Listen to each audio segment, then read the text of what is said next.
Hi everyone, this is your host. My name is Waray. Time check here is 11:30 in the morning of Sunday. Ay, June 1 na pala. Uy, June 1. Ayan, welcome June, month of June. Ang bilis ng panahon.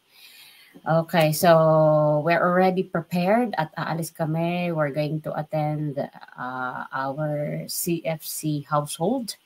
And then after our CFC household, we have a mass in the afternoon.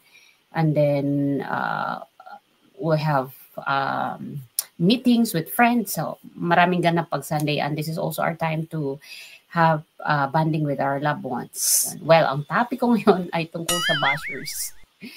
So, welcome po natin ang ating mga bashers dito sa mundo ng social media kasi hindi naman talaga nabubuo yung social media kapag puro lang papuri. Kailangan din merong mga masasangsang na mga bashers dyan at hindi natin yan dapat pinapagalitan kasi kung walang bashers, hindi po tayo magkakaroon ng pag-improve sa ating mga ginagawang mga content. Ano ba yung mga bashing na nabasa ni Waray-Waray?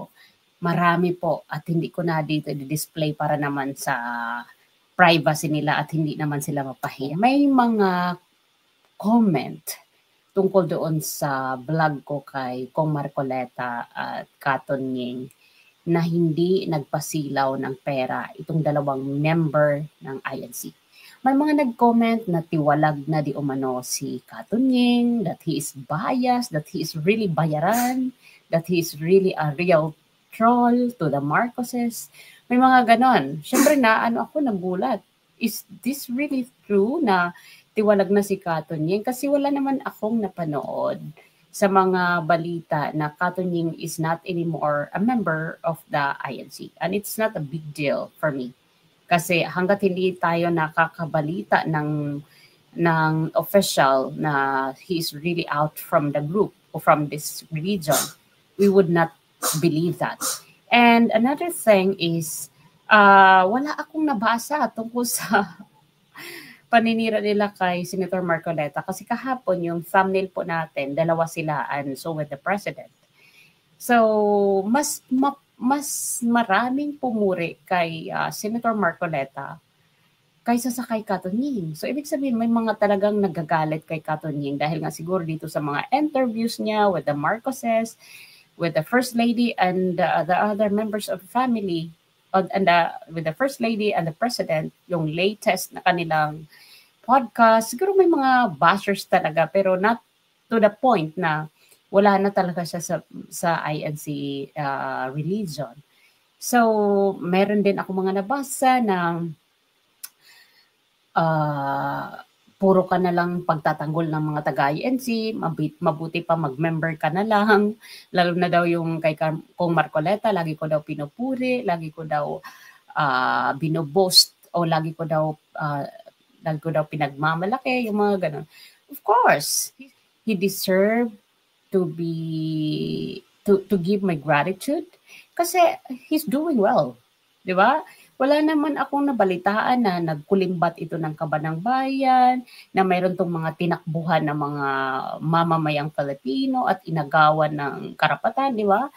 Wala. Kasi if we're talking about ABS-CBN, kung nililink ninyo yung issue dahil maraming nawala ng trabaho ng mga empleyado ng ABS-CBN, because that's your problem, hindi naman nagsara ang ABS-CBN dahil sa personal na kagustuhan ni Kong Marcoleta.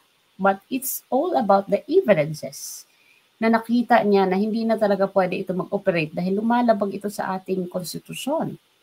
So, what is wrong with that?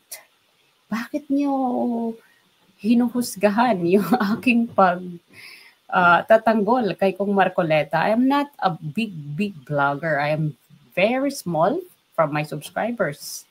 I am very small from the views. So why is it an issue for you? So another thing is about sa religion na bakit di ka na lang sumali? Bakit ka pa rin nananatili sa religion mo? Kailan ba naging mali ang pagbibigay pagpupugay sa isang relihiyon?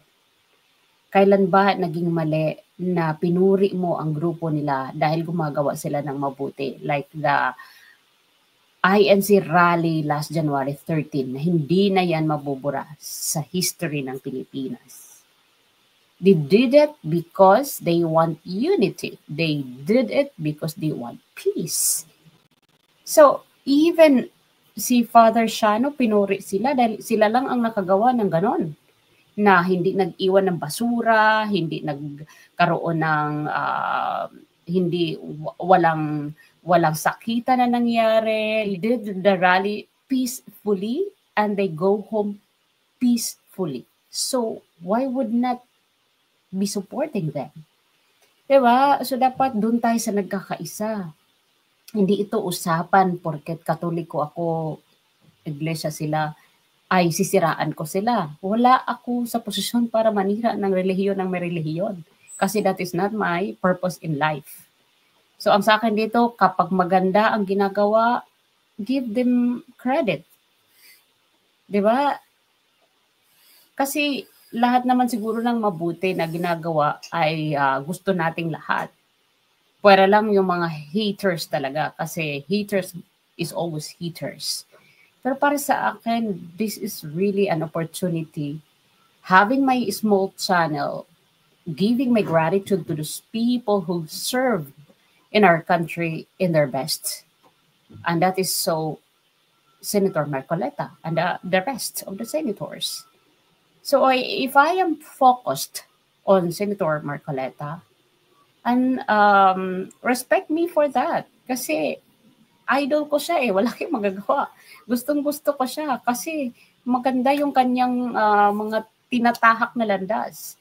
Kahapon nga, ginulat niya ako doon sa speech niya sa Hague. Ang sinabi niya, actually, I made a letter to the INC asking permission na makita ko man lang ang dating Pangulo for 30 minutes, even 5 minutes, even 3 minutes. Pero hindi siya napagbigyan kasi ang kailangan lang doon ay immediate family. So he is the only one na narinigan ko ng ganon.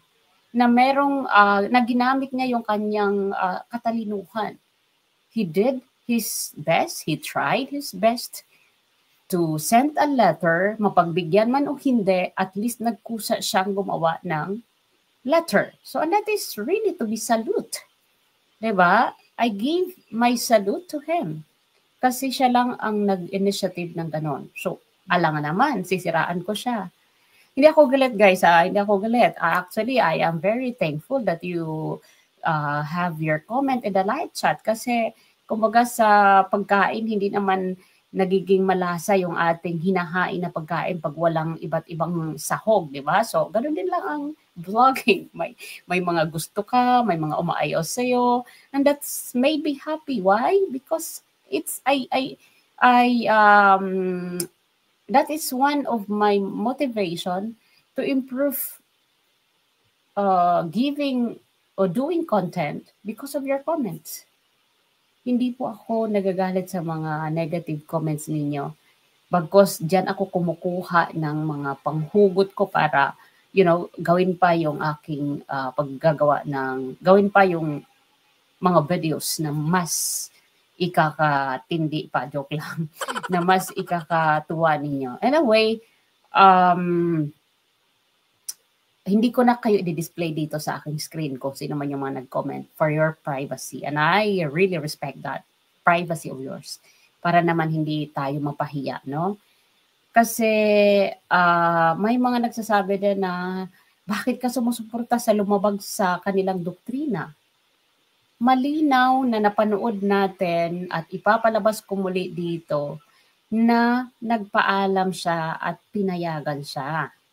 So kung hindi siya pinayagan at nilabag pa rin niya ang batas ng kanilang sambahayan, siguro doon tayo magalit kasi naging matigas ang ulo niya. Pero malinaw sa kanyang sinabi na pinayagan siya po. Para sa panghuli, sige, palabas natin muli ito, baka merong hindi nakanood nito. I'm sure marami na rin po nagtanong sa inyo, and I would like to ask this as a Filipino and as a member of Iglesia ni Cristo at the same time, Ito, tanong ko, bakit, ito po, kanina pa ho lumalabas dito yung mga tanong na yan eh. Pwede po bang tumakbo sa pagkasenador ang isang miyembro ng Iglesia ni Cristo? First of all, are you a member of the Iglesia ni Cristo? Gusto ko lang munang just to set the record straight. And number two, yun yung tanong na pwede po bang tumakbo senador ang isang miyembro ng Iglesia ni Cristo? Unang-una, kailangan malaman ng ating mga tagapakinig at taga-subaybay mo sa iyong malawak na program na ako'y membro ng Iglesia ni Cristo. At generally speaking, ang isang miyembro ng Iglesia ni Cristo ay hindi pwedeng tumakbo sa politika. Ngunit kapag ikaw ay pinayagan, ikaw ay binigyan ng permisyo para tumakbo sapagkat yun ay doktrina sa Iglesia ni Cristo, kinakailangan lahat ng gagawin mo ay ipagpapaalam mo sa pamamahala ng Iglesia. Kapag ikaw ay pinayagan, doon ka lamang pwede na tumakbo. Pag hindi ka pinayagan, ay ikaw ay dapat magpasakop at sumunod ka kung ano ang kanilang pagkapasyahan. Sa madaling salita, kayo po ay nagpaalam at kayo po ay pinayagan. Tama po ba yung pagkaintindi ko, Kadante? Tama ka, Tunying. Ako ay nagpaalam sa pamamagitan ng pagsulat sa kanila at binigyan naman nila ng pagpayag yung aking pagsulat sa kanila at yung kadahilanan kung bakit ako ay nagpasyang tumakbo. Dudugtong ko na rin, mabuti na rin ito na maunawaan ng ating mga kababayan. Sabi niyo nga kanina, generally speaking, bakit po ba quote-unquote, dinidiscourage na pumasok sa magulong mundo ng politika ang isang INC member? Kung meron mang, kung gusto niyo po sagutin yun. Pangkaraniwan siguro, nasabi mo na rin ang dahilan, Katunying, talagang ang politika ay na mahirap puntahan sapagkat sabi nga natin ito'y napakarumi ang politika sa maraming kaparaanan. Siguro ito'y palagay ko lamang naman kaya naging kautusan siguro sa iglesia na wag na lamang lumusong sa pamumulitika sapagkat sari-saring intriga, sari-saring dumi ang ipupukol sa iyo, baka mamaya ay hindi kayanin ng miyembro at maging dahilan pa ito ng iba't ibang problema na dumating sa kanyang buhay. Tingin ko kaya siguro nagkaroon ng ganong klaseng general instruction na hanggat maaari ay huwag nang lumusok sa politika ang isang miyembro ng iglesia. So pinayagan naman pala. So siguro lang yung iba, ayaw lang talaga si Senator Marcoleta mapwesto sa Senado kasi nasasagasaan niya yung mga iba na lalo na yung mga nasa corruption act na mga kasamahan niya. Kaya siguro ang iba nagagalit, yung ibang mga bashers ay baka naman loyal talaga sila doon sa mga nasasagasaan ni Kong Marcoleta. At isa sa mga in-emphasize nila when the ABS-CBN really closed.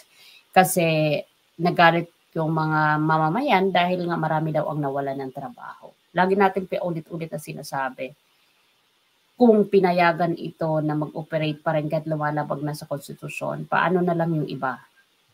Di gagawin din nila dahil pwede naman pala mag-operate ang isang establishment na kahit lumalabag na sa batas. At yun ang isa sa mga ikinagagalit nila. Kaya doon sa comment section, may makikita ka doon na walang kwenta yan, siya yung nagpasara sa ABS-CBN, maraming trabaho, maraming mga Pilipino ang nawalan ng trabaho, marami ang nagluksa doon sa mga sumusubaybay ng mga teleserye ng ABS-CBN. So mga ganong kaligayahan na nawala daw sa mga nanay na nanonood ng teleserye. Again, paulit-ulit natin sinasabi, hindi pwedeng ipagpatuloy ang mali at madadagdagan pa ng isang mali. At yun ang ginawa ni Senator Marcoleta. So, what is wrong of supporting a servant whose purpose is to eradicate corruption?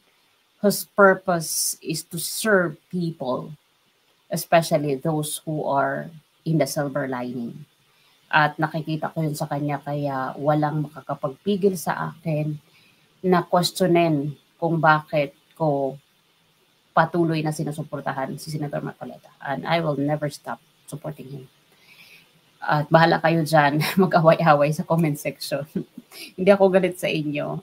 It's really your freedom and opinion to write in the comment section whatever you want. But I will never delete your name kasi karapatan nyo yan na magbigay ng inyong mga pahayag. So, yun lamang po. Maraming salamat. At panghuli na lang, hindi ko sa mga hinahamon ako na why don't you just join the INC para madoktrinahan ka kasi feeling ko puro katanggol ng tanggol ng mga INC. Magkano ka ba warayo, diba? Parang nililink nila ako na binabayaran ako ng INC. Hindi po ako bayad, pero lahat po ng INC dito sa Bilbao kaibigan ko. Lalo na si Jinky, napakabait, si Corey de la Rosa, 'di ba? So si Corey de la Rosa ay isa sa mga INC member na una kong naging friend dito noong namomroblema ako kung saan magpapagupit kasi dito sa Spain mahirap maghagilap dati ng pagupitan. So since Corey de la Rosa has that talent to cut hair kasi I think nagtrabaho ito sa David Salon, so doon po ako sa kanya nagpapagupit noon at nakilala ko siya na isa pala siyang member ng Iglesia ni Cristo. So ayun lang ma'am po, maraming salamat and I hope na liwanagan po kayo sa aking pahayag at sama-sama po tayo para sa pagkakaisa hindi sa pagkakawatak-watak. So happy Sunday everyone, and I'll see you again and again on our next video. Bye for now.